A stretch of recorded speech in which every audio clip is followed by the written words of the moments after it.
Estamos aquí en Pensar Economía con Nicolás. Vamos a encarar hoy un tema delicado y que se está hablando mucho. Se está hablando por lo que es el negocio en sí mismo, pero también por la cara política que esto está teniendo en el Parlamento y es la situación de ANCAP. ANCAP, ¿qué tal, Pepe? Buenas noches para todos, sin duda, porque además ahí enseguida se imprime la discusión política en cuanto al tema de la defensa de las empresas públicas o no y en qué medida tienen un rol positivo o no para el Estado uruguayo y para la sociedad en general. Lo cierto es que ANCAP está siendo investigada su gestión anterior, pero lo que queremos enfatizar en Pensar Economía hoy es que hoy está realmente muy complicada ANCAP. Y creo que ese es un énfasis que hay que agregarlo porque parecería que en realidad se está evaluando una gestión previa. Pero hoy ANCAP está en una situación realmente muy delicada, que merece decisiones rápido, y hay como una cierta traba seguramente vinculada a la anterior para tomar esas decisiones. Claro, en buena medida está siendo evaluada la gestión del José Mujica como presidente y Raúl Sendic, hoy vicepresidente, como presidente anterior a ANCAP. Vamos a ver qué está pasando hoy con ANCAP. Y hay un dato para mí esencial en cualquier empresa, que bueno, ¿cuánto estás vendiendo? ¿No? Claro. Cuando viene el contador y te dice, o algún asesor y dice, bueno, no, tengo un problema con esta empresa, bueno, a ver, ¿cuánto estás vendiendo y cómo te está yendo? ¿Estás vendiendo más, estás vendiendo menos? ANCAP está vendiendo menos. Las ventas de ANCAP están cayendo. Ahí tenemos la gráfica de las ventas en millones de pesos corrientes de los últimos años. Hubo un gran aumento durante varios años porque la economía del Uruguay se expandió, empezó a circular todo el tema forestal, incluso ANCAP hizo negocios a nivel marítimo, lo que se llama la venta de combustible en el búnker, generó mucho movimiento en ese sentido. Bueno, ya a partir del año 2012 eso se empezó a quietar y hoy estamos con una caída de las ventas en pesos corrientes. ¿Cómo se explica eso, Nico?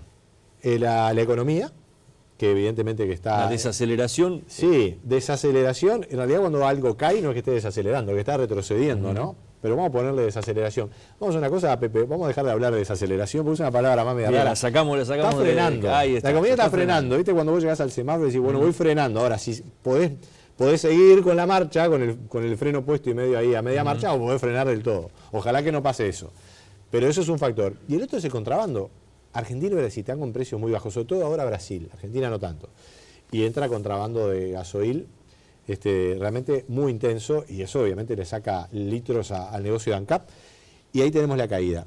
Y en el siguiente gráfico lo que vamos a ver son los antecedentes, ¿verdad? Cómo veníamos de antes, porque hace a la situación actual también. Vamos a ver en la siguiente gráfica el resultado de ANCAP. El último ejercicio positivo que tuvo ANCAP fue en el año 2010 y acá estamos hablando de millones de dólares para hacer un poco más comparables los datos. Tuvo un superávit de unos 70 millones de dólares. De ahí en adelante han sido todos rojos. 2011-2012 no tanto, pero ahí estamos con ventas muy en expansión.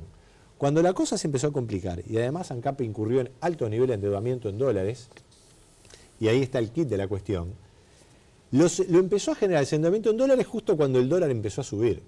Y la verdad que fue una pinza nefasta para el patrimonio de ANCAP, porque te endeudas en dólares, en un principio decís, bueno, esto no tiene tanto impacto, cuando el dólar empieza a subir, tenés que pasar a pérdida ese aumento de tu endeudamiento en dólares cuando el dólar sube. Bueno, y ahí aparece toda esa discusión de fondo, Nico, que ha estado en esta comisión investigadora y los dichos de quienes participan, de quién fue la responsabilidad, si fue exclusivamente desde la dirección de ANCAP o fue el propio gobierno a través del Ministerio de Economía que avaló todo ese endeudamiento para, bueno, muchos dicen obras fundamentales de ANCAP también.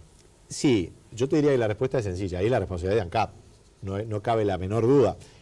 Podría haber algo de responsabilidad o de vinculación con economía en otro factor, que creo que vos te acordás, que ANCAP o Economía en su momento manejó las tarifas públicas circunstancialmente para ajustar y no dejó subir para el aflojar la combustible. inflación, exactamente. Eso podría ser un factor. Yo diría que como empresa, cualquiera sea, en este caso ANCAP más que nunca, si vos ves que tu circunstancia política dice achicame los precios por tal circunstancia, tenés que acomodar internamente. Aquí creo que no hay dos lecturas, hay una responsabilidad de la gestión. Pero las pérdidas pueden ser circunstanciales en las empresas. Hay empresas que les puede ir bien y en un año puede tener una pérdida. Pero vamos a la siguiente gráfica, porque esto tiene consecuencias muy complicadas desde el punto de vista patrimonial para ANCAP. Acá volvemos a tomar las cosas en pesos corrientes. Podríamos haberlo hecho en dólares, pero cuando hablamos de patrimonio hablamos de la moneda nacional. Y realmente hay una caída muy fuerte del patrimonio ANCAP. Entonces, lo que estamos exponiendo acá es que en una etapa en la que la empresa se expandió mucho, construyó muchas plantas industriales, Los propios directores de ANCAP, cuando los entrevistamos, nos dicen, no, ANCAP construyó 10 plantas industriales de biocombustible, de Portland, Calera, bueno, bien.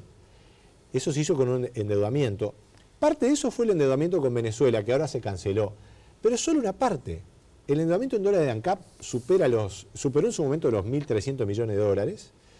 Ahora se liquidó con Venezuela unos 300 millones, estoy haciendo cifras redondas. Entonces seguimos con 1.000 millones de dólares de endeudamiento. Y ese endeudamiento, como el dólar subió, se empezó a comer el patrimonio. Y el activo sigue siendo el mismo. Esos son, digamos, criterios contables, ¿verdad? Pero en buena parte es un activo en pesos. Y mirá lo que pasa con el patrimonio de ANCAP. El patrimonio de ANCAP, incluso, Nico, de una posibilidad de capitalización, no lo ha descartado. Claro, es que cuando vos ves esta gráfica decís, bueno, en algún momento esto hay que capitalizarlo. ¿Por qué? Porque el patrimonio, si esos 10.000 millones de pesos que vemos ahí, lo pasamos ahora, son unos 350 millones, cifra más, cifra menos. El director de ANCAP de la oposición ha dicho que estima que la pérdida de ANCAP este año podría ser de 200 millones. Entonces el patrimonio se te va a achicar realmente a un mínimo. Eso es muy grave, y es muy grave, y vuelvo a insistirlo, después de un gran ciclo de expansión que tuvo ANCAP. Entonces, seguramente muchos televidentes dicen, ¿cómo puede ser que después de tanta expansión el patrimonio de ANCAP esté en riesgo? O mejor dicho, ahora ya no pasamos el riesgo, se deterioró mucho y está prácticamente en un mínimo histórico.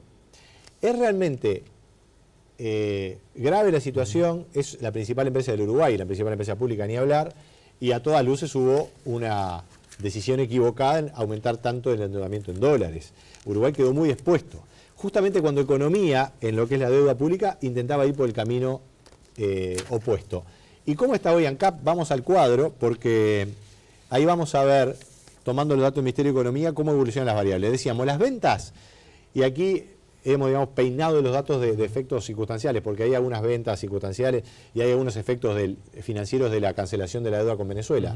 Pero sacando eso, yendo al giro corriente, las ventas están cayendo 11%, los egresos caen también, porque el precio del petróleo baja. Y eso es una de las buenas noticias. La única clave, la única buena noticia de esta historia. Pero vos decís, bueno, pero ahora baja, la empresa se expandió, creció, y ahora baja el precio del petróleo, debería estar bárbaro, y en realidad está muy mal. Ahí tenemos, dentro de los egresos, diferenciamos tres. El petróleo bajó mucho, claro, los sueldos suben, no digamos, no es el renglón más importante y suben con la inflación, básicamente, pero los intereses de la deuda están subiendo en forma muy, muy drástica, porque son en dólares muchos de ellos, y lo que es en pesos también se está renovando con mayores costos. Hay un problema financiero en ANCAP, gente de la oposición ha dicho que ANCAP está fundida, han dicho, para mí eso es una exageración y creo que hay que tener cuidado con eso, pero evidentemente que el gobierno está poniendo a consideración la posibilidad de capitalizar, porque de lo contrario puede tener restricciones financieras que le impidan funcionar genuinamente. Ahora bien, capitalizar, y para ir terminando, Pepe, amigos, el Estado uruguayo que está endeudado y que tiene un déficit, parece algo un poco contradictorio. El Estado uruguayo no tiene una gran capacidad de capitalizar hoy por hoy.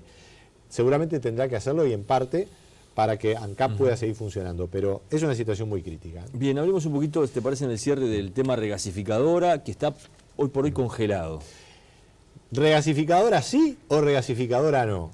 Esa es la gran pregunta. ¿O de la dimensión que tenía el proyecto original o no? Bueno, hace muy bien hacer esa pregunta, porque yo creo que, consultando por ejemplo a los expertos del Observatorio de Energía y Desarrollo Sustentable de la Universidad Católica, consultando los estudios que ha hecho SEG Ingeniería, que es otro equipo consultor de perfil más técnico, me parece que no hay mucha vuelta. O se hace la regasificadora con un tamaño importante o no se hace.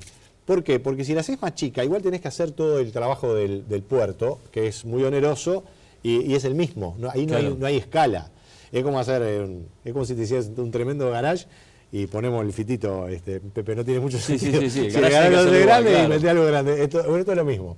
Si haces el puerto tiene que ser grande, tiene que tener recaudos para cualquier buque, y bueno, el buque que sea grande. Y lo que ha hecho SEG Ingeniería es hacer dos escenarios. Y dice, bueno, a ver, ¿es razonable o no? En un escenario digamos, de alta, optimista en el sentido del mejor escenario. Petróleo caro, $110, con el proyecto de Aratirí que te demanda energía, eso significaría un ahorro anual de 150 millones, que es más o menos lo que costaba la regasificadora. ¿Te acordás que el contrato que ahora cayó y hay que ver si hay otro, pero lo que era antes era unos 150 millones de dólares de canon por año? Así que ahí estaríamos empardando. Ahora, si el petróleo está en 55 como está ahora. Que es la realidad de ahora, ¿no? Sí, el petróleo puede variar, es un estudio hecho a los 15 años, ¿no? Pero hoy está muy bajo. No hay proyecto minero, está casi descartado, por lo menos por ahora. El ahorro sería por año mucho menor a lo que sería el canon de la regasificadora, por lo tanto... Habría que poner plata. No tiene sentido. En un escenario más parecido al actual, no tiene sentido la regasificadora. Habrá que ver qué decide el gobierno. Porque es difícil retractarse de algo que fue tan emblemático, ¿verdad? Del cual se habló tanto.